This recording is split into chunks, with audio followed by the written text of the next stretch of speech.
world has been quiet, desolate, peaceful, with nothing anywhere. Until the return of the Shrewsbury Biscuit podcast. I'm back, guys. Thank you so much for tuning in. And I'm sorry I disappeared for a bit. I'm back now, though, and I've missed this, and I'm not going anywhere again. Let me explain. So, I got a new job.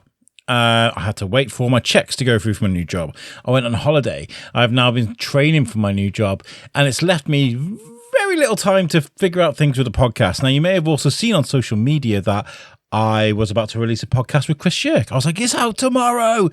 I scheduled that podcast to go out, and I pressed the wrong button and it didn't release. And then I was in Greece and I couldn't do anything about it. So here we are, guys. We are back, and I'm releasing a podcast with the amazing Chris Schurke. This guy is one of Shrewsbury's best storytellers, one of our best adventurers, and if you haven't already, I mean, you can do it while you listen to the podcast. You go to Shrewsbury from where you are not. Just put it in Google. It'll pop up. It's a blog. And this is a blog full to the rim of stories of abandoned buildings that are in Shrewsbury, Shropshire, and further away. And Chris does an amazing job of getting to these buildings and telling people stories. He's not there trashing the place. He doesn't break into things. He doesn't steal things. He's very respectful. His job is to tell people stories, a bit like mine, but he does it in a very different way, of course. And Chris is awesome. He has a brand new book out called Rooftops of Shrewsbury. It's what I call a coffee table book. You know, you've got a coffee table, you have those big books you put on top that when people come round, they can have a flick through, whatever. It's one of those nice things you can have in your house. If you want to buy a copy, there's a link on the readout to this podcast, and you can go to Shrewsbury from where you're not to order a copy too. That's all explained loads in this podcast, so that's what's to come. Listen to the feature podcast. Stick around at the end, because obviously we got some catching up to do. I've got some things to get on with in Shrewsbury. There's my phone while I've been away and training for this new job. It's been ringing off the hook. Honestly, there's lots of people really want to come on the podcast. There are some brilliant people want to come on this podcast too, so you're going to want to stick around. Guys, this is Chris Schurke. I hope you enjoy this interview. It's good to be back. I'll catch you at the end. Right, so today I'm bringing you a guest who has featured on my podcast. This will be the third time. I think first time was a Shrewsbury Biscuit, very early days of the Shrewsbury Biscuit, actually. I think it was in the first 10 episodes, actually. And on You Suck, What's the Difference? I did with Tom Bruno and my friend in America. And it's a guest that I love to chat to, because what he does, not everyone can do. It's our own Batman. Chris Schurke, how are you? Hey, hello. And you have featured on the podcast quite a lot, because I was thinking a lot of what you do. I think it's safe to say it's controversial, I guess. Rooftoping, urban exploring. Yeah. I don't want to say urban exploring as well, but we will get into that. But yeah. Well, you can. But yeah, it's controversial. You know, it raises a few eyebrows. It gets people, I don't know, it divides people, I would say. Yeah. Yeah. But I think what we need to do, obviously, go back and listen to those episodes, folks, because they're really good episodes. Just type in Chris Schurke, Shrewsbury Biscuit, and it'll be there. I'm just tightening up my mic stand. I thought I'd sit on the sofa today, but it's turned out to be a bit of a nightmare. Type in Chris Schurke, Shrewsbury Biscuit, and Chris Schurke, You Suck, and you'll find those episodes. But we need to go back and find out, like, obviously, we talk about rooftoping, urban exploring, but we need to describe what those are and how you kind of found these things as a thing that you do. Oh God. So rooftoping. Well, that was that was like the gateway drug into urban exploring, I would say. Wow, really? I thought it would be the other way around, because you go, oh, that's a nice building. You know what I mean? Yeah. You'd think, but when I first started out, it was in Shrewsbury, like around 2010, and we got onto the roof of the original Burger King building, which is currently Greg's, and there was a way into it. There's a trapdoor on the roof which led into the building. So I did both, really. I did the roof topping and I explored an abandoned building. Yes. And but I was limited to Shrewsbury at the time, and I wasn't really traveling further afield back then. I don't know why. I think it was just a case of You know the lay of the land here, though, don't you? Do you know what I mean? You know the lay of the land. Yeah, and I started just looking around the town and just and thinking, how do I get to that? I want to sit on that spot there, and then I'd figure it out. I'd figure out how to get there, and not every building was derelict, so there wasn't always going to be that element of urban exploring with derelict or abandoned buildings. It's kind of that came originally as and when the opportunity arose. Like I was on the roof of Argos, and it turned out that the building above Body Care, which is now a block of flats, but back then it was just this big derelict gym, and we got into that as well. And but yeah, as and when it came up, the roof topping was sort of like the first thing we did, and then if it happened to be on top of a derelict property which we could access, then we'd go into them. But what I love about what you do, and with your blog, Shrewsbury From Where You're Not, which I always say wrong, and it's never because I'm ignorant, because I'm an idiot. Shrewsbury From Where You're Not, and it's wonderful. I mean, I was just doing a catch-up read, because some of the stuff you've done has been phenomenal. Like the St. John's Hill stuff you did, made me laugh. Oh, God. St. John's Hill. So much. You got into a little bit of trouble with that, didn't you? Oh, man. Yeah. I don't even know how that happened. So for context, they were doing some roadworks on St. John's Hill, and they uncovered a cellar underneath the road, which nobody knew about. And there was a tiny little hole in the road, which, I called St. John's Hole because I like wordplay. I like puns. I like wordplay. I like dad jokes. St. John's Hole. It's on St. John's Hill, and just because I've also got a bit of a dark sense of humour, I mentioned on the blog that I was going to slip inside St. John's Hole, and a load of angry Christians from America just they just declared war on me over the internet, and I'm just sitting there thinking how is this little group of American uber Christians, how come they've taken an interest on a tiny blog in Shrewsbury? But isn't that like an indicator that you made it when the religious belt in America started attacking you? Yeah. Yeah. But I love the blog was making me just chuckle just then reading about the house that you just did. The party house in quotation. Oh God, the party house. Yeah. But it's actually first of all, the blog tells people stories. You don't go and trash things. You don't force your way into places. You don't steal things. You do the absolute opposite of what most urban explorers do. I'm going to say all because not all. Don't say all because there are good ones out. Exactly, yeah. But you go and you're peaceful and you research the people who owned it, and you found some amazing information about the house that we're just talking about, right? The party house. Yeah, I mean, people always say to me, how do you research these places? And I tell them, I don't research the place, I research the people. Because it's the story of the people. It's the people that these places mattered to. That's where the story is, and all these people have long gone, and I'm like, I don't know. I don't want to inflate what I do, but I do see myself as like telling their story. I'm kind of like their voice from beyond the grave. I'm talking about people who have long gone, who might otherwise be forgotten. Because if you look at history, it's always about royal family members, King Henry or whatever, Queen Victoria, those are the people that we learn about. No one hears about Thomas the peasant man. These people, the common folk, they get forgotten, and I like to immortalize them as best as I can. I remember chatting with Robert from. He runs St. Mary's, a really nice guy, and we were talking about ideas that we had for telling stories around Shrewsbury, and it's kind of sped on to me producing audio tours for Shrewsbury, for original Shrewsbury, which were really, really nice. It was an amazing privilege to be able to work with like Nigel Baker and Maggie Love and Bibbs Cameron, all these amazing people that would voice these tours. But like he was telling me about these amazing stories about Shrewsbury, where whenever the Queen Mother used to come to, was it the Queen Mum or was it?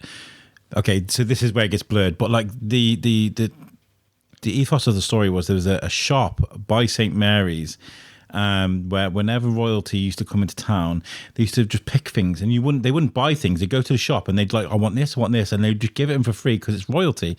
And in actual fact, when it was announced that royalty was coming into Shrewsbury, they would empty the shop, or they board up the shop and be like, we'll be closed, to stop them from taking their stuff. And like these are actual stories. I've just absolutely butchered the story, by the way. There is an actual story out there, but this is local law. This is the people that are from Shrewsbury. This is their stories. Yeah. You know? And that's what you're doing with the blog, and that's what I really like. But it's cheeky, and I like that. You know, you mentioned about the guy that was doxxed. Oh yeah. Whatchamacallit? I forgot his name. Jackson, wasn't it? I wrote this yesterday and I've forgotten his name. You wrote all that yesterday? Yeah, and I've completely forgotten the chap's name. I think it was Mr. Jackson from Meal Crescent, and he robbed a radio from A.R. Mitchell, wasn't it? Yeah, A.R. Mitchell's radio shop. And he stole the radio and he hid it in the cinema. And the newspapers full on doxed him. They named him. They dropped his address. Dropped his address in the article. and they said that he was a kleptomaniac. And I just thought, if that happened today, I mean, this was the 1960s, I think, but you'd never see the newspapers like naming a criminal today and giving their address. There'd be lynch mobs. Exactly. And that's the difference. I suppose like when it comes to how the news is told and how they talk about things in the press and media, things have changed. I mean, I just shared about Sacha Baron Cohen. He's got ripped. He's ripped now. He's done. He's because he's got a martyr role in the MCU, and then there's this article reader, and she was like, does Sacha Baron Cohen not know this type of body is repellent to women?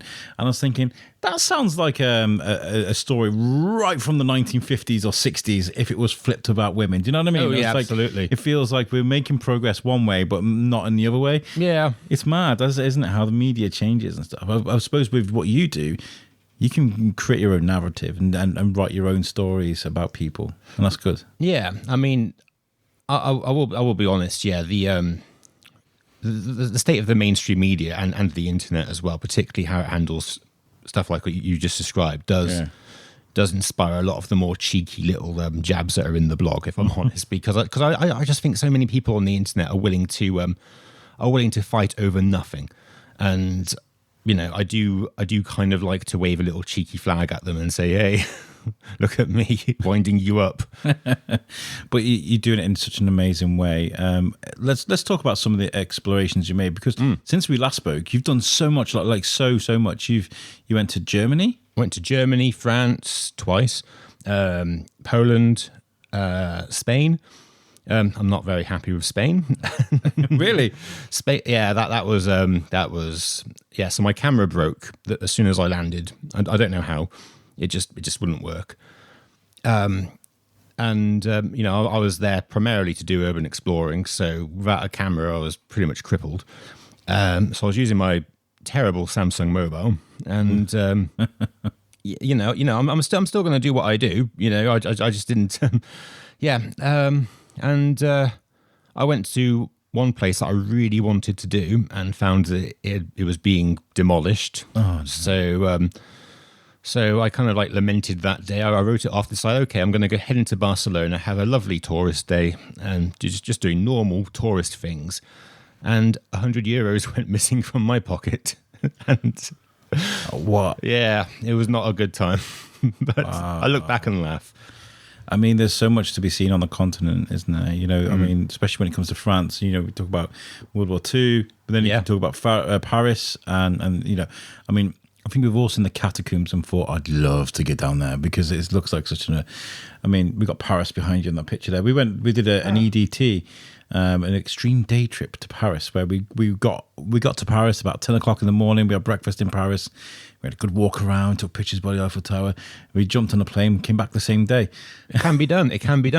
Planes out to Beauvais are so cheap. Yeah. If you travel light, you can get to Paris. You can have a day trip in Paris. It's so easy. Yeah. And that's why I love France. But I love it. But it's not my favorite place in the world. But it's good for an affordable holiday. When you do go abroad, when you go places, is there a certain era or a certain thing you're going to look at? What's your favourite things to go and look at? Typically, I get lured out by something. If it's something which I've not ever seen before, or something which I know isn't going to just it's not the sort of adventure that I'm going to have every day. Like I went to Greece purely to swim out to a capsized cruise ship off the coast. I remember that. Yeah, because that was that's not an opportunity which comes about very often. So I mapped that first. That was the primary reason for going to Greece, and then I just looked up all the other. Those pictures were phenomenal. I remember that. That was amazing. Well, I don't know how I survived that, to be honest. Do you ever find yourself in situations like that and you think, I'm probably going to die today? Yeah, well, the thing is, I couldn't actually swim. So I booked the flight a few months in advance, and then I just started heading to the Quarry swimming pool and teaching myself how to swim. And I made it halfway across the pool, and I was out of breath. And I flagged up the lifeguard and said, "How long is this swimming pool?" And he goes, "Oh, about 25 meters." And I was like, "Oh God, I'm going to die in Greece if I'm out of breath. Can't even swim 25 meters. I've got to swim 100 out to this shipwreck. I thought I'm going to die in Greece." And in Greece, places like Greece, I say places like Greece, and I don't blame just Greece, but they have a different understanding of health and safety. I remember we went to Greece, and everybody goes on these boats where they're just like pirate ships, and then you go out, you have a barbecue, you come back. That's kind of the thing they do. But we stopped off the coast of this little beach. He dropped the ladder, and he's like, "You go out." And I was like, "What?" He's like, "You go out, you swim to beach." And he dropped this ladder, and first of all, it didn't reach the water, the ladder. You had to jump off the ladder into the water. We had a young Timmy with us. I can't remember how old he was. 7, I think possibly 7. And we were like, "Timmy, you need to jump off the ladder now." It was amazing. And then there was a half a mile swim to the beach. I'm not even joking. Wow. So yeah, you adapt and you learn very quick. Luckily we had snorkels and stuff, and Timmy's a very, very good swimmer. He's probably a better swimmer than me. So we enjoyed that. But you have to adapt, and you sound like you adapted in the most extreme way. Yeah, so I got a waterproof camera case for my camera. I got a what I thought was a waterproof bag for my clothes. It turned out it wasn't. So I got to the beach. Well, I say beach. It was rocks at the side of the sea in Greece, and I got into my swimming trunks and packed all my stuff into these waterproof containers and swam out to the shipwreck. And with no guide. No guide. Oh my God. Yeah, well, I didn't realise you did that all by yourself. I thought you had a team of it. I thought you met with some other. No. I go abroad to lose myself. I like my own company. That's interesting. Yeah. You like your modern day. You Lara Croft. That's what you are. And then what do you do when you get to these places? I mean, when you go to a top of a mountain, or whether you go to something that's or inspiring, you just got to sit and look at it. I mean, what do you find yourself doing when you're there? Do you obviously you're there to tell stories with your photo. Do you go there with a goal of leaving breadcrumbs with your camera, or do you just go to enjoy it for yourself? Bit of both, really. Yeah. I mean, I go there. I tend to when I'm by myself, I tend to take a bit of time just to to explore it myself beforehand. Spend an hour or so just exploring it myself without any camera equipment, and then once I've seen it, once I've taken it in, I know how I want to look to photograph it, if that makes sense. Yeah. So. And I'm sorry, I'm firing loads of questions at you because I absolutely love what you do. But some of the places you go are dangerous, right? I mean, you don't know when you're going upstairs in an old house here, anywhere. You don't know how sensible the floorboards are going to be, the stairs are going to be. How do you test these things out? I mean, is it just a case of gut feeling? Yeah, it's gut feeling, luck. It's a stupid hobby in that regard. It's a health and safety no. It probably will kill me eventually, but I don't know. It is unsafe, and there is no foolproof way of knowing if the floor is going to hold my weight. Generally, you can look at it and you can tell if it's sagging, if there's mold. You can generally tell. You can feel floorboards kind of like bend underneath your footsteps, and you can kind of you can assess. There are ways of assessing, but then if there's always horror stories among the urban exploring community of people who have fallen through floorboards and like seriously injured themselves, and it does happen and causes irreplaceable damage as well. Yeah. And like what you do is really important, I think, because like you mentioned just earlier, you're mapping forgotten histories of people, families. Well, yeah. And I feel like some of your vlogs have been so heartbreaking, especially when you find like things like postcards and like their own little, you wonder like when it's like the kitchen and they got the radio on, you think, I wonder what they were listening to when they were making their dinner, or I wonder what this looked like when it was like the family were living here. And sometimes you get an aura of sadness about some of the pictures. Well, yeah, I mean, I sometimes think that this person would have picked up this seemingly random mundane household object and put it down for the last time, and now it's there, and I'm photographing it, and they hung their coat up for the last time. Yeah. They may not even known it was their last time, but they did, and now it's just there, still covered in cobwebs. Yeah. And that's what I don't get out of because you're very responsible. You don't give out addresses. No. You're not really a vlogger. You're a blogger. So you're not like, oh, look at this cool place, bro. Like an influencer style. You kind of like you're very sensible in telling these people's stories, and you get these senseless buffoons who just like to go in these places and they trash them. And I don't understand the lack of empathy and compassion when it comes to something like that. I mean, I totally get like you now got license to just go crazy, but like that's not your property. That's not your thing. They're not your things, Exactly. Yeah. I mean, I don't understand why people. I do think sometimes people are kind of overwhelmed by the sudden sense of freedom when they're not being watched by CCTV cameras anymore, and they're suddenly in a situation where there are no consequences. And I think that does go to people's heads sometimes, and that's when they start smashing things or drawing penises on the wall or something like that. But I don't know. It's I don't think happy people behave that way. I think people who've got a lot of internal struggle may behave that way. And I feel like, I mean, I've noticed just last night, Joey Swall is one of my favorite guys on social media.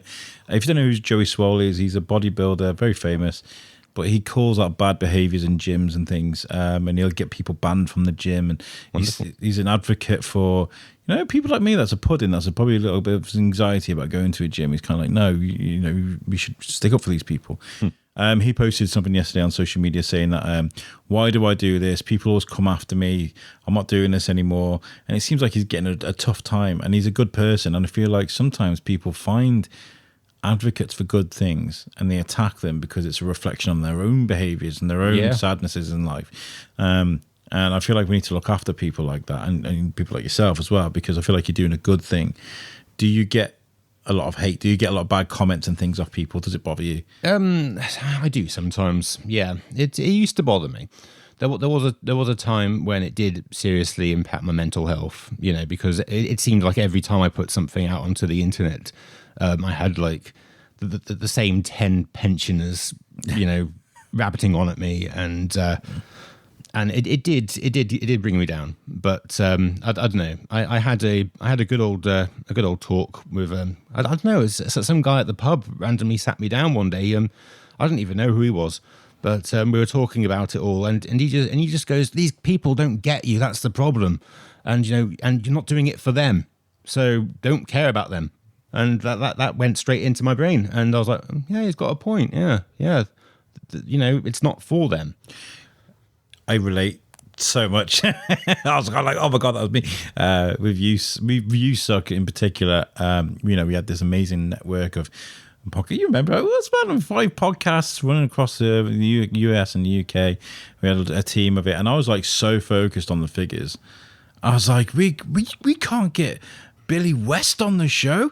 He's one of the most prominent voice actors on the planet, and if I showed him the figures that we were getting, he'd be mortified.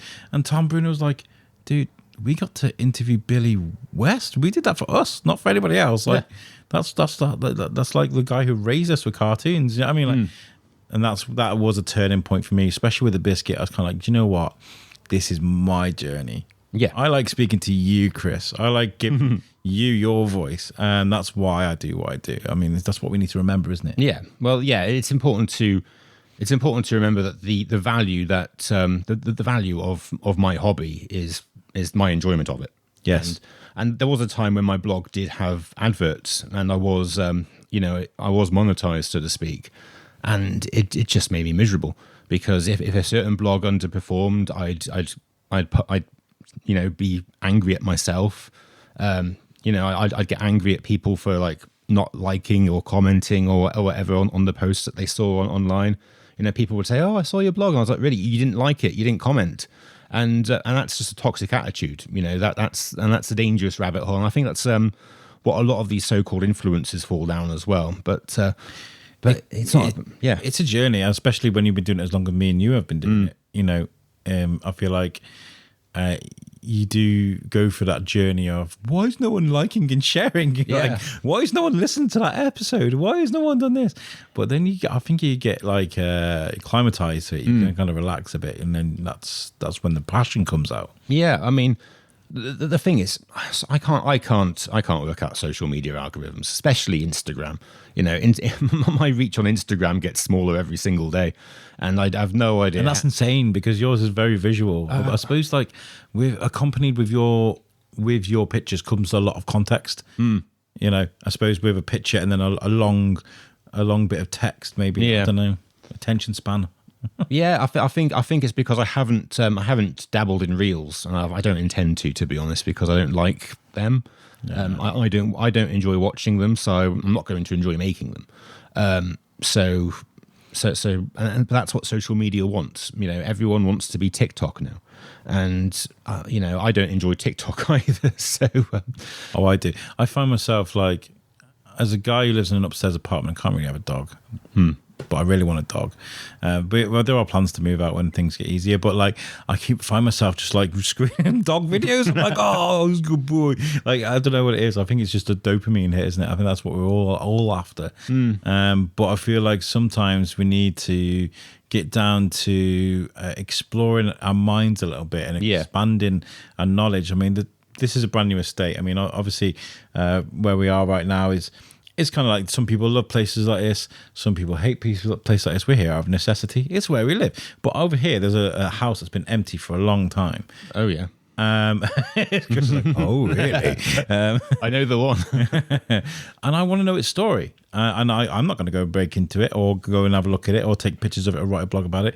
And this is where you come in, my friend. I'm not saying you should definitely go and do that, but that's what piques people's interest. That's what draws people to your blog. That's the point I'm making. Well, that's it. I mean, every time I post a house in one of the local groups, people will be in the comments, "Oh, there's one on my street," and then I go there, But these are, I mean, houses are my, they're not the most exciting thing to do visually, because as someone who's done plenty of them, every house has more or less the exact same things left behind, but they are the most popular ones with people, to look at, because people recognize them. They may know the family of the people that lived there. They're if it's in their local area, they get that intrigue from it. And I had that sofa.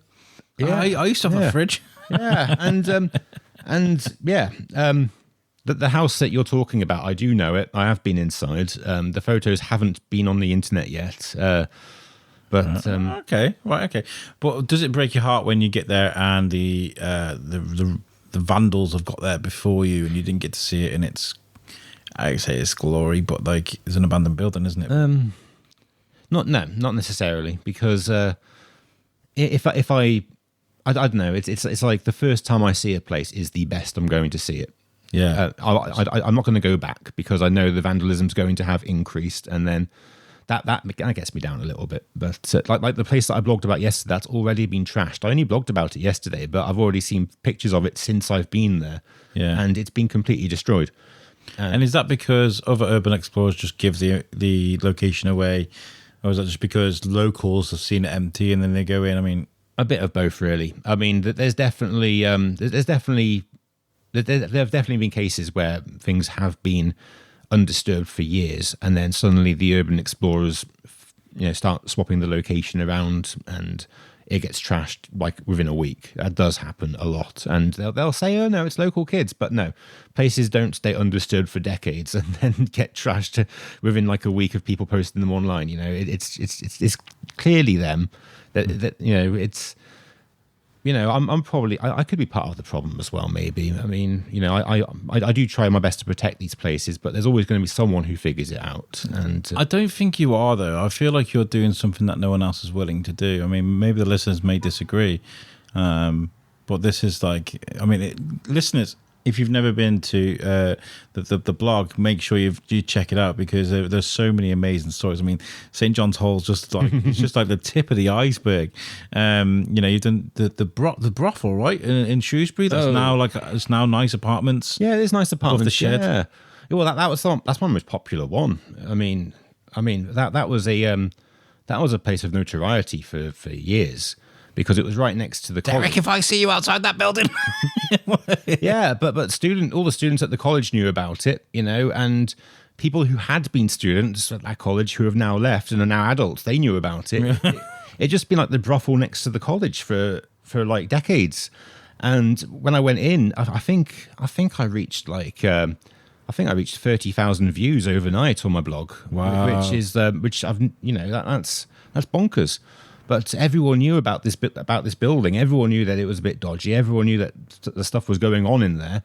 And I offered people. I scratched an itch for the entire town. And I was mind blown by that. But that tells a story of this town. When we talk about history, we don't just talk about trade and royalty and churches. We talk about the sordid history that comes with this town as well. Yeah. We're human beings. We all got ill natures of our own. So I mean, we all have our vices, but no matter how mild or vanilla they may be. And this was like one of the extreme. They just sat there happily, like you said, in the town for decades, possibly. What's the kind of most I would say amazing? That's kind of the place you've been that will always, like, you'll never forget. I can't believe I'm here. I'm going to say McDonald's if you're talking Shrewsbury, I'm going to say McDonald's. Yeah, because that place closed down on Pride Hill, and everyone who's everyone who's lived here for a long period of time has been inside that cellar and enjoyed some fries or a Big Mac at some point in their childhood. I remember going there. We hadn't moved to Shrewsbury yet, actually, and my wife was not very well in hospital. She's fine now. She's gallbladder. So I was like, I'll do the Christmas shopping. I'll go to Shrewsbury and I'll do it all. And I remember being sat in that McDonald's going, wow, it's quite nice down here, isn't it? Not understanding the relevance of it or what it is, and not knowing the story, Yeah. We've all been there. The Riverside Shopping Centre is another one as well. I took the opportunity to scramble into that place like days before it got demolished, and that just, I don't know, that was quite a sad one for me, because that was nostalgia. That I've known Shrewsbury like for most of my life, and the Riverside Shopping Centre. I know it sounds stupid, but no. I worked for years. I worked for Asda in Telford, and when it moved sites, because it was on the end of Telford Town Centre, and then it moved to the new building, and I'd worked in that building for like 6 years, and the day before we moved over to the new building, I remember just walking around, just like madly, weirdly, just rubbing my hands across the fridges, looking at places where we'd all dicked around in the back of the warehouse and stuff. Those were like times when I'd just moved to Telford with a bag of clothes, didn't know anybody, and I built my own circle of friends and my own like life in that building. Weirdly, I've moved on since, but like, yeah, I totally get that. Yeah, totally get it.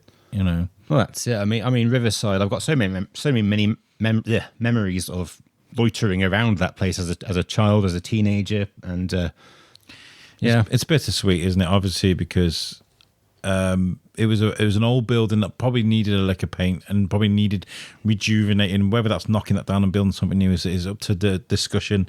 I mean, I feel like I've talked about the how I think Telford are going like going in strides when it comes to building their new infrastructure and the new buildings, and they're starting to present themselves as a serious contender to possibly becoming a city one day, you know. And Shrewsbury's kind of been sat there stagnant, not really doing an awful lot. And I feel like the Riverside development is actually quite exciting. And there's a lot of, I remember stood there watching them knock down the buildings and stuff. Yeah. And there's this old guy across the street and he's going, bloody shambles. He's going. I was like, but you don't know what it's going to look like. It could look amazing. Be optimistic, you know? Well, yeah. I mean, it's important. It's important to find the balance between nostalgia and change resistant. Because if you're change resistant, you're condemning yourself to a lifetime of misery, because life, the world changes. That's just a fact of life. Yeah, and you've got to accept that and be able to look back fondly at the same time. And if you're wondering what the Riverside used to look like, go to Shrewsbury for me. It's not up yet. I've got a massive backlog. So have you really? Yeah. I think it's about 2 years at the moment. So wow. So the house I posted yesterday, I was in 2 years ago. That's how I know it's been trashed. How often do you release the blog? As often as I can. It's a hobby, not a job. So do it as and when you can. Yeah. That's what I'm having to do with the podcast at the moment. People are probably sitting around. I mean, as we're recording this, it's I'm a week behind with my food festival release. Then we got the open day. The football season starts in 3 days, and that's meant to be released last week on Monday. And then I've got one we did about COVID with Tristan with the About Gary documentary. After that on the Monday, so we've now got 3 podcasts released in about 5 days because I'm so behind because of my life's traumas, baby. So life has to come first, right? Well, yeah, your job, your family, that's got to come first. Yeah, I mean, I've just had my birthday as well, so happy birthday! No worries, thank you. How old are you? I don't know. 22. I finally passed 21. Yeah. 22, yeah. And, but that took me out of the world for a bit. Because I just focused on my circle, and the blog took a back seat for that. I don't need to be blogging on my birthday, so that's exactly how it should be. And I feel like when you start seeing it as a job, like you mentioned before, when you're monetizing things, it kind of like it becomes a job. It becomes like I've got to do this. I've got to do this. With the Shrewsbury Biscuit, with how I'm releasing things, I did make an effort to start getting that consistency of releasing a podcast 6 a.m. on a Monday, and all that means is you edit it and you schedule it in a couple of days before. It's not like I'm up at 6 o'clock going, it's released. You schedule it in, but it's like life has its own way of sort of getting in between the cracks of what you enjoy. Do you know what I mean? Yeah, it's just a bit frustrating at times, but life is life. Well, that's it. I mean, I've changed jobs as well, so I've changed jobs twice this year. Jesus, that's not going to look. How are you with change? I'm all right with change. Yeah, I pick up new jobs pretty quickly. I feel like a lot of my goals have been to sort of help people. Thorskin, the original podcast I started, that was started to help people, bring people together. It was for people that are lonely. The folks that are in their 30s are living with their moms, not have much of a friend circle, and I invited them into our circle, and that was quite nice. The Shrewsbury Biscuit was all about giving the town a voice. I've been a support worker for 9.5 years. Took a year out, and now I want to get back into it. There's like we find our own paths, and change is really important. I think I don't do well with change, but I kind of excel in it when I'm in it. Do you know what I mean? Like, yeah. I don't look forward to it, but once I'm doing it, I'm like, oh, it's something new. Well, I had a job for 7 years, which made me absolutely miserable, and I left that and went into another job, which I was in for about 3 years, and I didn't start out miserable, but I ended up miserable, and I don't know. I've kind of learnt that if something's making you miserable, get out. That's good. That's good. Because some people just. I'm going to take photos now, by the way. Oh no. He's like, oh no. I usually do it when people are chatting and they're like, what are you doing? Like, I forget to mention. But I feel like we need to make those changes, and we need to be able to meander through life and be happy rather than be stuck in the same thing. Where's my phone? It's like I'm making a clicking, vibrating. I think when it comes to jobs, you've got to learn when something's not good for you. and I think it's very easy to get into comfort zones, and there's this attitude of, oh well, it's going to be like this no matter where you go, and it's not though, is it? No. I mean, culture. There's different cultures in different jobs, and I don't know. I mean, I remember saying once to an old manager, what you've just said, it's going to be like this no matter where you go, is exactly what people in abusive relationships hear. And you're right. Yeah, you're absolutely right. No one's going to love you like I love you. Other men are going to treat you the same way. But there's also that saying, like, when you die in a job, they'll replace you in 2 weeks. When you think about it, do you know what I mean? It's like, they may be sad, they may get a cake out and say, "Oh, let's collect some money for the family," but within 2 weeks they've filled your position. So, got to do what makes you happy. Yeah. Now, Chris, we're here for a reason today. Yeah. Because you've been collecting this amazing content over the years. You've been risking your life. And you now have something to share with the people of Shrewsbury that illustrates your work. Oh. And of course, you've now released a book. There's the one I'm currently holding in my hand is a little bit stained from the packaging. I've been holding it in with the sellotape going across the cover. It's fine. So, but this is yours. Oh, thank you so much for my copy. I remember chatting to Chris, and he was like, "You need to get a copy." And I was like, "I absolutely will.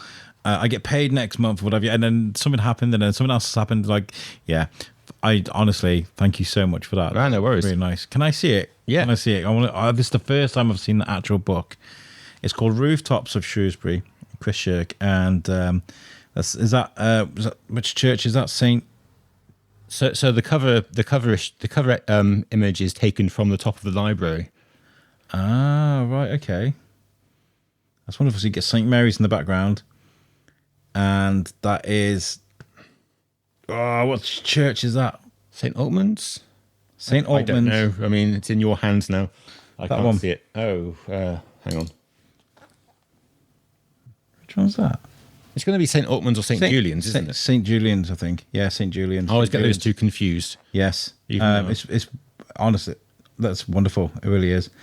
No, yeah, it's wonderful. Honestly, the stuff that you've done on these rooftops. Oh my God, this is it's got such a nice feel, nice thick pages, old Pride Hill. Now, Well, that's it. I mean, old Pride Hill with the old red brick floor. And, I've been doing this since 2010. And I realised that not only have I captured the town from unusual angles, but I've also got a window into the past with some of these. People are going to look at that picture of old Pride Hill and they're going to think, wow, I remember when it had red bricks on the floor.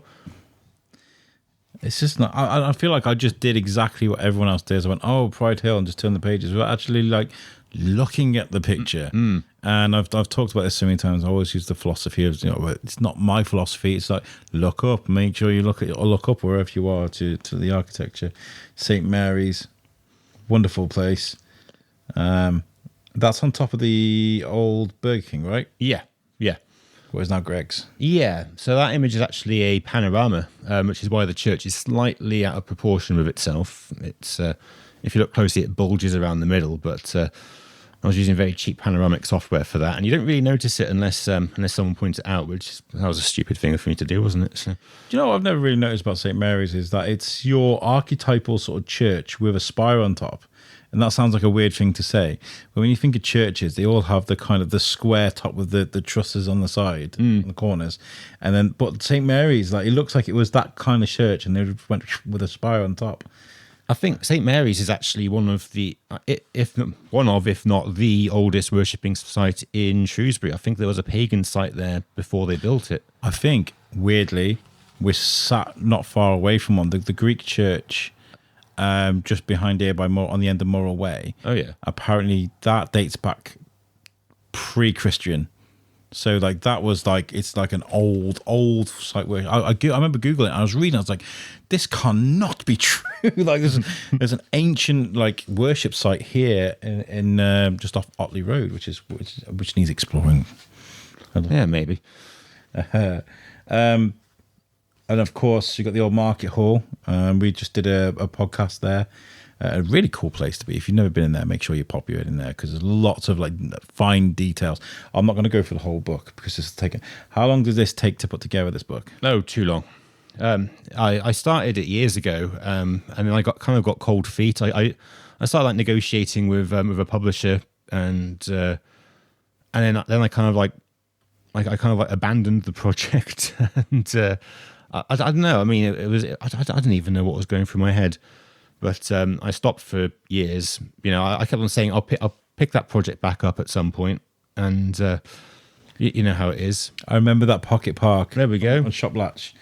Do you remember when guys? Do you remember in the pandemic when they were like, we need outdoor spaces? And original Shrewsbury had this amazing idea, or should I say original Shrewsbury, the Shrewsbury bit, had this amazing idea of creating a grass park alongside the market hall, and it was such a great idea because it got everybody out. Oh, I loved it. I remember Shane, who we worked with on the Biscuit for a while, he went out, did a little video, shared it on Facebook, and that almost went viral because people were like, well, they're doing what now? It was brilliant. This is fantastic. Now, I love this because my wife's from Colombia. I say it an awful lot, but part of their kind of lounge kind of makeup is they have like a big coffee table, and they have what's called coffee book table books, and it's like a book that you sit on the coffee table, so when people come around they can pick it up and look at it. That's what I think this is. It's a great thing to sit on your coffee table, so when you have your visitors around they can look at it and stuff. Yeah, or you know, beautiful as well. Pop it in a little rack next to the toilet, or I think it's great. How proud of you are you of this? I'm pretty proud. I mean, it's something I've always wanted to do. You know, even back in 2010 when I was climbing with a chap called Sean, and you know, I'm not quite sure where he ended up. He kind of he went cycling around Europe, and I never saw him again. I think he sells rucksack tutorials on how to sew your own rucksack on the internet now, which is pretty cool. But yeah, he was photographing. He was photographing like the access points to places, and not like a bad way, but he was like saying years from now we might want to put all this into a book and talk about the adventures we've had. Yeah. And that you know that little possibility has always been there, and yeah, it's great. I can't quite believe it's actually, you know, there. But yeah, it's really nice. Do you do a lot of rooftoping nowadays? I mean, is it got an age cut off for you? I mean, how is that for you? Do you do it any more of that? Sometimes. Yeah, there's a few more recent shots in there. I got a wide angle lens, so I was like, right, I need to like try this out. But yeah, Shrewsbury's changed. There's only so long you can, you know, do this hobby in a town like Shrewsbury before the powers that be, you know, clock on to what you're doing and take steps to, you know, make these points inaccessible. So, are there not people in Shrewsbury where you can speak to them and say, listen, this is what I do. Is there any chance I can get access to your roof or something? Well, that's it. I mean, it's a health and safety thing, isn't it? So they're going to say no because they don't want me falling to my death and them being responsible, or me injuring myself and them being responsible. You know, no one wants that. So yeah, getting permission is hard, but and yeah, getting access without permission, you know, you can do that, but if they find out how you've been doing that, then they will block off the way. Yeah, and so it's slowly become undoable. It's not entirely undoable, but it's I don't know. The book's more to like, in a way, it's commemorating the time that I had. You know, it's celebrating that because it's not as doable anymore. There's some views in that are never going to be achieved again. Of course, and so that's why you should definitely buy the book, people. It's because that shows you things that are rare now. You can't see that anymore. There's one at the back. I mean, I'm not even particularly fond of this picture, but it's a last minute inclusion, and it is where is it? Riverside Shopping Centre. It's not even a good picture, but you know, but that doesn't exist anymore. It's gone. Exactly, you can't get that image, and that's taken from what is now the roof of what is now Canny Poke, which is a fantastic restaurant, by the way. Yeah, big shout out to them. Just commented on one of their posts. I love George. I think he's great. He's such a happy guy as well, isn't he? I know. Yeah. We went to the Loop Fest sort of rap party at Jimmy's house, and they were there, and I was like, "Oh my god, I'm seeing you days out, we're going," and we just sat for about 2 hours, just like staring at each other, just gleefully just chatting away. It was great. It's got so much to talk about, and I still haven't been to Canley Poke. We need to do this. Definitely. We need to organise a podcast where we sit down. We're coming to you soon. I've just been so like genuinely like my phone hasn't stopped going. Honestly, I've got so much going on with the biscuit. In fact, yesterday I thought I had a guest coming in, and I set up the podcast ready. And I was like, "Are you okay? You're 15 minutes late." And then I looked and I realised we booked for today, not yesterday. So I set up the whole podcast for no reason. So she's coming at 1 o'clock. We've got loads of time though. What I love about what you do, again, like I said, not everybody can do it. Do you get a lot of people coming to you going, "Oh, can you show me how you do what you do? Can you show me some places to go to?" And how do you deal with that? Yeah, I mean, people do all the time. I don't know. I mean, it's a tricky one because once you say yes to one person, you then got to say yes to the others. Because everyone's going to come and say, "Oh, can you show me some places?" I did make a really good friend out of that. My friend Alice, she messaged me on Instagram years ago saying, "Oh, can you take me to an abandoned place?" And I was very much like, "Okay, yeah, we're setting off at 5 a.m. And I thought, okay, this is the test of character. And she showed up, and I was like, okay, cool. Make sure you pack your bags, Robin. But why you call me Robin? I'm Batman. No, we've been friends ever since. She does urban exploring up in Manchester with her partner now. So yeah. But usually I do turn down people who ask to come with me. Well, we've seen Rocky V. We know that what happens when sometimes you give information to the wrong people. Yeah, exactly. I mean, I've got more stories about giving locations out and regretting it than I have about you don't know who to trust. Exactly. I got lucky with Alice. Good. She's a good person. I got lucky, but I've got so many more stories about regretting it. It's just. Yeah. Well, this book is, and the blog as well. I mean, they're testaments to your, not just your skill, but your ability to storytell responsibly. You've done an amazing. I don't care what people think. I think you've done an amazing service to the town because, like I said, you're doing things. You are a historian. You do tell people stories. And you're doing things that people just either can't be asked doing or just can't do. So that book is you. That is you. And where can people buy it if they really wanted to buy it? So if you head on to Shrewsbury from where you are not, if you view it on the desktop view, I don't know how about viewing it on the mobile view. There is a link to be able to do it. I think I saw it earlier. Yeah. If you toggle onto the desktop view, then there will be on the sides. There's a. It should be in capital letters. It either says "Buy My Book" or it says "Shop." I can't remember which one, but. And alternatively, in the narrative structure of the blog itself, I do say, buy my book and, link it with my social medias and stuff. So yeah, you can buy it here and there's a link. Yeah. Which is great. It's not available in retail yet. I have started talking with various retailers in Shrewsbury about that. That's a bit more of a long-winded process, but the ball is rolling. It will be in shops. I can definitely see that in the gift shop of the museum and Penguin Books and places. Yeah. I feel like there are definitely places for it. I look at books like this and feel like there's room for it anywhere in Shrewsbury because people, especially when it comes to like tourists go home with stuff like that. The books like that end up all around the world. Do you know what I mean? Yeah. I mean, well, that's what my brother told me. He said, this book is unique and. Tourists will pay £10 for a cup of coffee, so of course they're going to buy that book. And my brother's not even a big reader. He's very different to me actually. So, but yeah, he has a lot of faith in it. Fantastic. I kind of feel like I've won when he's got faith in it, to be honest. Do I remember rightly? Is there a picture of you stood on the cross of St. Chad's? Yes. There is. There is a picture of me stood on the cross of St. Chad's. That's insane. There's a picture of me stood on top of the market clock tower as well. So. pretty much every major building in Shrewsbury.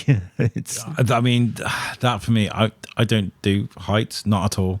There are two things I'm scared of. One is I got a phobia of water. I can't see the bottom of, like lakes, things like that. But I used to do a lot of kayaking because I used to love the fear. Heights, but I used to do a lot of rock climbing. But like when it comes to like when you get to a certain height, I think about I don't know, I struggle. I think I was fearless when I was younger, because now I wouldn't be able to do rock climbing. Maybe I would, I don't know. But I feel like stood on the top of the cross of St. Chad's, which you can see for about 3 mile radius, would just absolutely turn me into a pile of goo. What do you feel like when you're stood on a something like that? I feel like I've escaped the world, to be honest. I feel like all of life's problems are just down below. You know, all the drama and all the negativity, all that just stays on ground level, and I completely like check out of reality for a good hour or so, and just, you know, I'm just gone. I can't describe it. It's euphoric. It's a complete feeling of escapism. And I get the same from scuba diving as well, actually. You know, like scuba as well. Yeah, it's a hobby I've picked up recently. You know, there's too much abandoned stuff underwater for my liking, so I need to get onto that. So. And that's another one that's quite dangerous. I mean, if you get it wrong, if you get your breaths wrong and stuff, you can get into trouble while you're underneath, right? Is that correct? Yeah. So the annoying thing about scuba diving is legally I'm required to bring a buddy with me, which means I can't just get the gear and just rock up somewhere like I do with every other place in the world. You know, I've got to, by law, bring another human being with me, and that can be problematic sometimes. But and yeah, there are things with scuba diving which do present risks, like ascending at the right speed. You know, you've got to slow your ascent as you rise, because the less water on top of you, the less pressure is on top of you. So the faster you're going to go, the closer to the top you get. So you've got to, there's training for that though.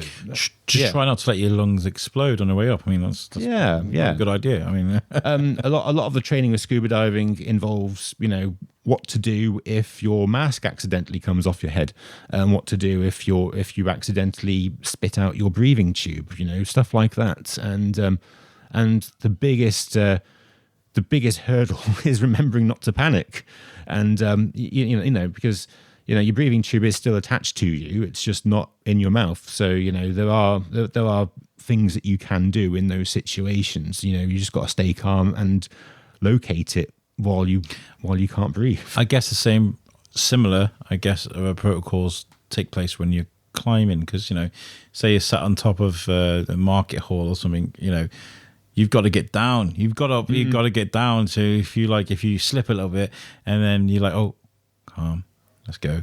I mean, have you had those situations where you kind of had to rescue yourself a little bit, or you've had to really think calmly before you? Yeah. So. Yeah, there was a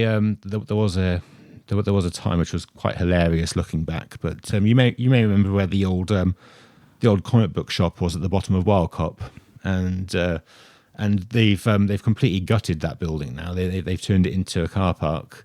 Before it got demolished, I climbed up onto the roof, and I climbed up onto the roof by scrambling up a big pile of building equipment, which was left there by the construction crew.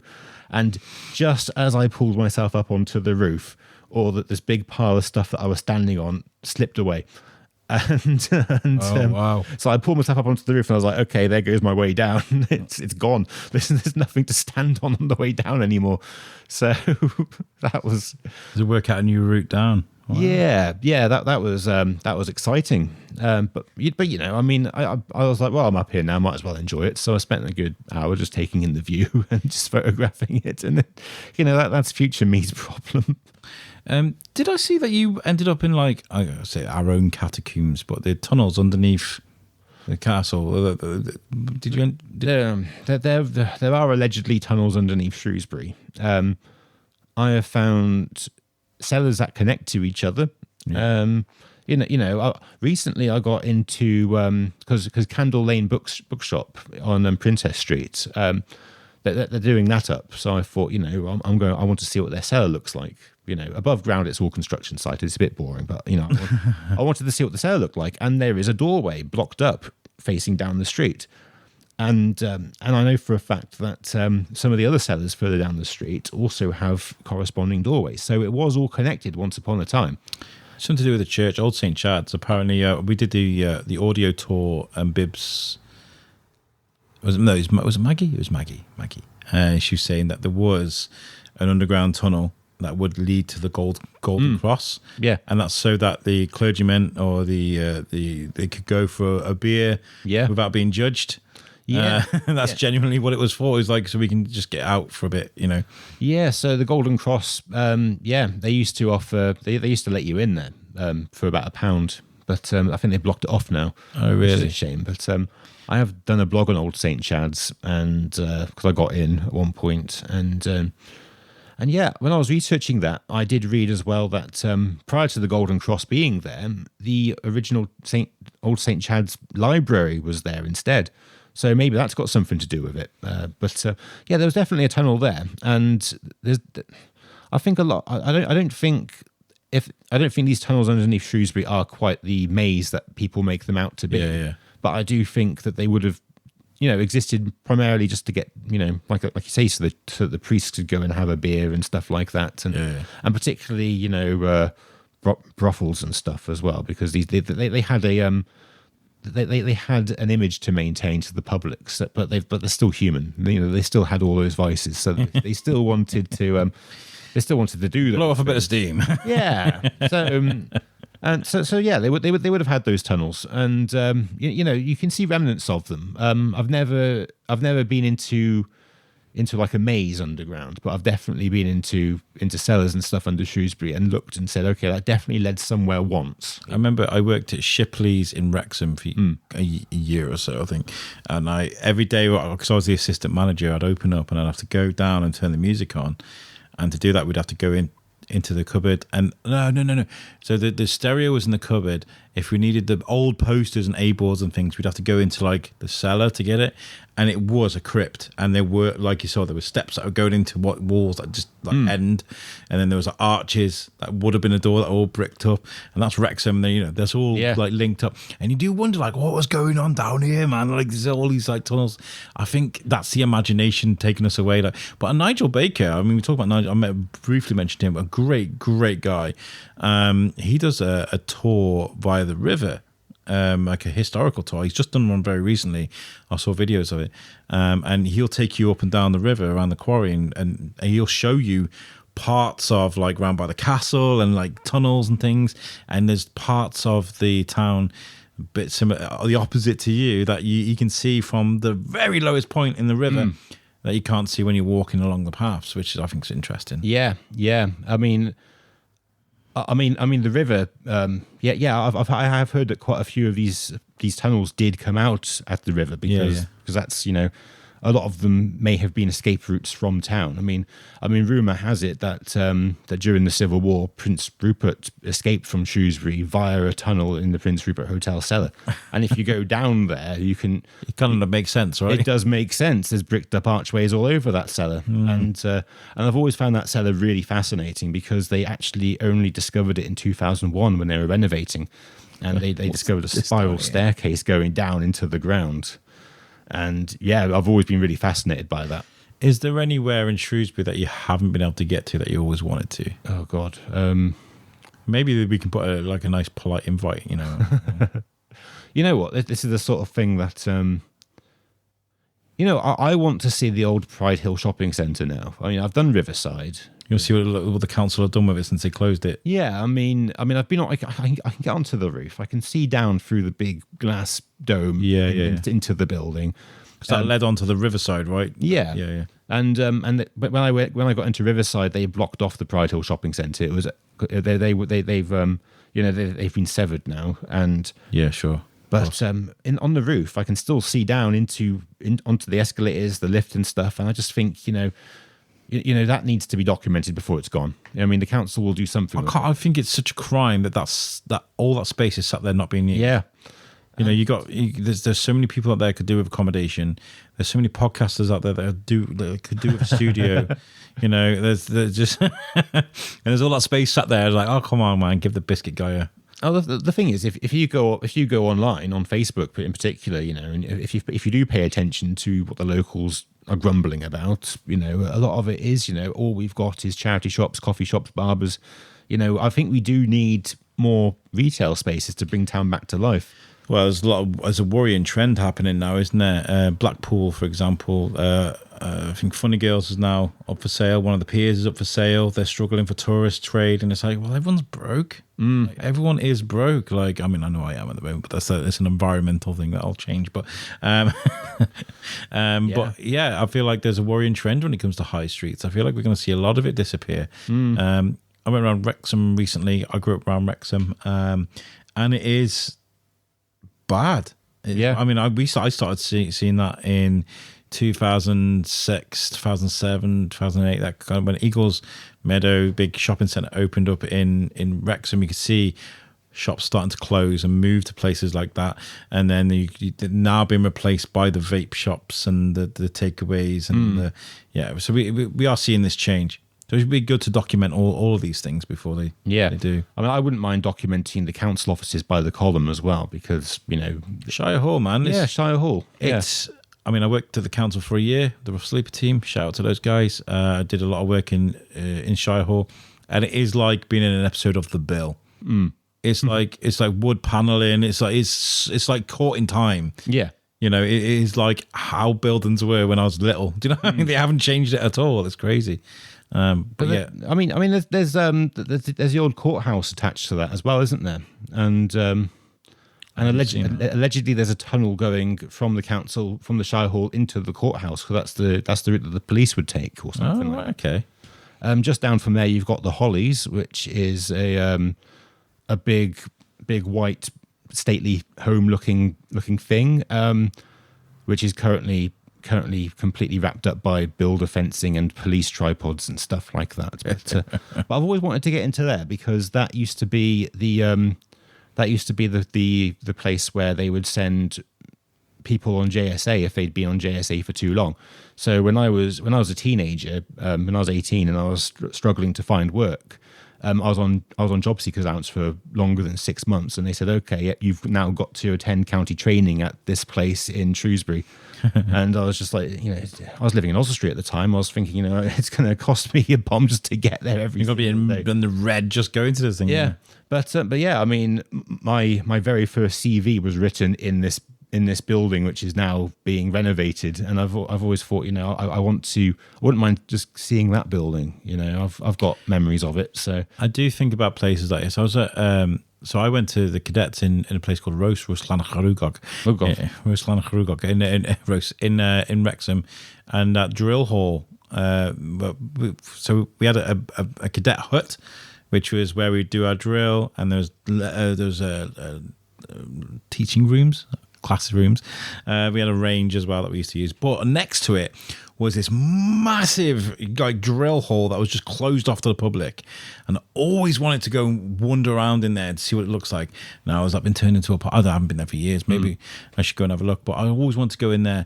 And Rowley's Mansion as well. Yes. I want to go into. I think it's such a crime that it's just sat there doing nothing. Yeah, exactly. Yeah. But I would love to. If anybody has got access to Rowley's Mansion, I'm the biscuit guy. I come with reputation. Maybe if you let me and Chris come and do some respectable journalism, we can come in and do something. Yeah, Rowley's Mansion, Shire Hall. I mean, the Hollies is just my selfish little desire. It probably looks like it probably looks terrible now, but yeah, Shire Hall, Rowley's Mansion. Those are the and Pride Hill Shopping Centre. Those are the ones. Right. Okay. We've got a list. I'm going to write them down, and we're going to see if we can.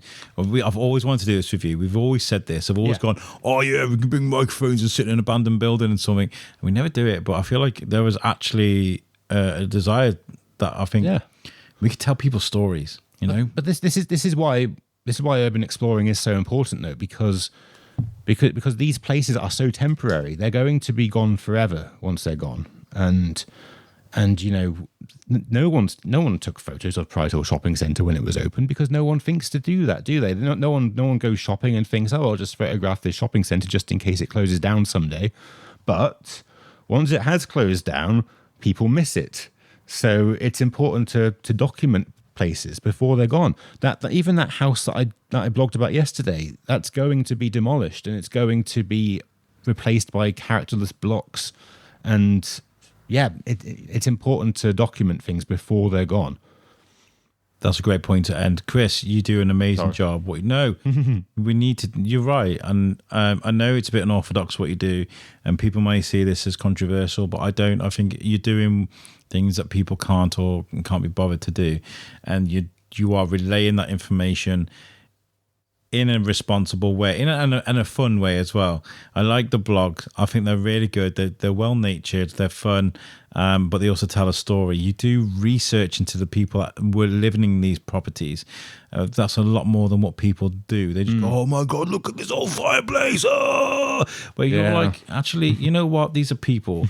These are people. The last house you did, they brought, their family brought in radios and TV. TV certainly for the first time. In Shrewsbury, and that's a legacy that spans now for until now. That's they were the first people to do it. They're the people that run the house, that had that house that's now been trashed. Yeah, you told that story before it got trashed, so well done. Yeah, well that's it. I mean, yeah. Tell people where they can find you, read the blog, buy the book, whatever information you need to tell people. Okay, so it's shrewsburyfromwhereyouarenot.blogspot.com. And on there, you will see a link to buy the book if you want to buy the book. You'll also see a link to my travel blog, everywherefromwhereyouarenot.blogspot.com, which covers my adventures across France, Greece, Poland.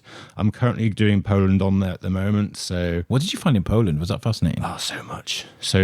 Like abandoned villas, train graveyards, war stuff. The film set of Schindler's List. Wow. Was it you or somebody else that broke into Coronation Street? That wasn't me. That wasn't you. No. Who was that? Oh. Did you share some? I don't know. Somebody shared something. I don't know. Plenty of people have, but it wasn't me. No. Okay. Right. But yeah, Schindler's List, the film set. That's in that old concentration camp. I'm going to do a blog about Auschwitz as well. I know it's not really along the lines of urban exploration, but I do think that Auschwitz is something which people need to see. I think everyone should go there if they can, and I think that if you can't, then I'll do a blog on it. Do you reckon you got enough clout to write to these places and be like, this is what I do, can you show me places that people don't normally see? I think I'll get there. I think because now that I've got a book out, I want to do another book. It's going to be called Obscure Shropshire, and it's going to be places which I've already blogged about. And I think once that's underway, I think I'll be able to then pitch to people, I'm an author. This is what I want to do, and that could actually get me somewhere. The late great David Trumper. I know we're trying to wrap this up. Oh yeah, he's passed away. Now, David Trumper, he was my teacher. He taught me in year 5 and 6. Really, Lady Grove in Dawley. And he used to come in and show us his books. He's like, I'm an author, I do these stuff. And I said, no way. And when I first moved to Shrewsbury, I saw these like collection of books and photography that he did. And I always wanted to get him on the podcast, and I never did. And I feel really sad about it. But like, that was his legacy. You mentioned David Trumper to some people now, and they're, oh my God, he was amazing. Like, he wrote about the history of Shrewsbury. He took these photographers. You're starting to get into that realm. If you start releasing these books, people will be speaking about you. Maybe in the same. I mean, David Trumper wasn't climbing into buildings, though, was he? Do you know what I mean? I don't know that. I can't say that. But I mean, from what I gathered on the internet, he didn't approve of what I do. But that's not to disparage him at all. We all tell our own stories in our own different ways. It's controversial what I do, so not everyone's going to be on board with it.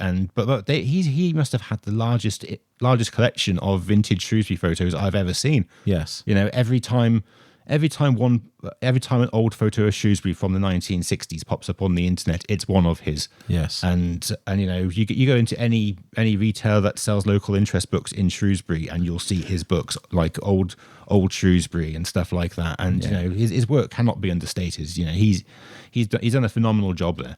I think it's really cool that we got people like that did the work that Dave does, like that stuff that you do, stuff that Maggie Love does, the people that sing about the history and the heritage that we've got in Shropshire, Shrewsbury, and further. So keep doing what you're doing. Okay, I really do appreciate it. And thank you so much for the book. No worries. And guys, make sure you give Chris a follow, buy the book, and thanks. If you want. Thank you. Right. Bye-bye. So there we have Chris Schurke, sounding great. It's really good to catch up with him. I even said to him, let's go for a pint sometimes, because I am making an effort to make friends with people that come on my podcast, because you know what? It happens quite a lot. People come on the podcast, we chat, we get on really well, and then they disappear into the horizon, and then I won't see them again for 2 or 3 years, and then they come back on the podcast, and I'm like, oh, do you remember when we did the thing? So, shout out to people that have been on the podcast, will come in on the podcast, just know of the podcast. I'm out for socializing now. This is me trying to do better in the world. I'm out for socializing, so I'm well up for that. Chris, thank you so much for joining me on the podcast. Always great to chat to you. We got a couple of podcasts that I'm going to be releasing in very short fashion. I think I'm going to be releasing 3 podcasts in 2 weeks because I want to get the ball moving. We're now into September. I missed August.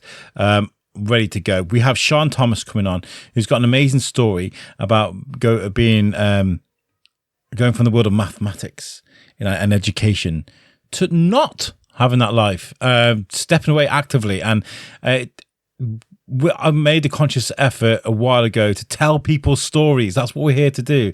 I'm not necessarily to sell tickets or to flog stuff. I mean, we're talking about Chris Schurke's book on this podcast, but I love Chris, so I'm going to get him on the podcast. But this is an amazing story you're going to want to stick around to. So that's Sean Thomas. And then a group of guys that I've been dying to speak to that have just absolutely blown up in this county, and that is the Shropshire Scratching Company. I've been banging on about these guys since Shrewsbury Food Festival, and they have been growing and growing and growing. We released a podcast at Cromwell's. We recorded it, sorry. We haven't released it yet. We recorded it at Cromwell's, and I think they've been sitting there waiting for the podcast to release. It'll be out soon, guys. I promise you. We've got that to look forward to. And like I mentioned at the beginning, we've got lots of people lined up ready or really, really want to come on the podcast. So we've got that to come. Thank you so much for tuning in. If this is your first time, please give me a follow. My social media needs a good stimulus and a good kick up the arse because I haven't been using it. I've been hibernating while I've been dealing with stuff. So please give the Facebook, Instagram, TikTok, wherever you do your social media, give us a follow, like some of the posts, and just randomly share random stuff. I don't know what it is. Just share it, and then what I'll do is I'll just waken my social media back up again. I'll be doing the same as well. We're putting some effort into that. I'm back, baby. I ain't going anywhere. I love doing this. This is what makes me happy. And sometimes I just need a reminder of the good things that this show does. Thank you for tuning in. I'll catch you on the next one. Peace out.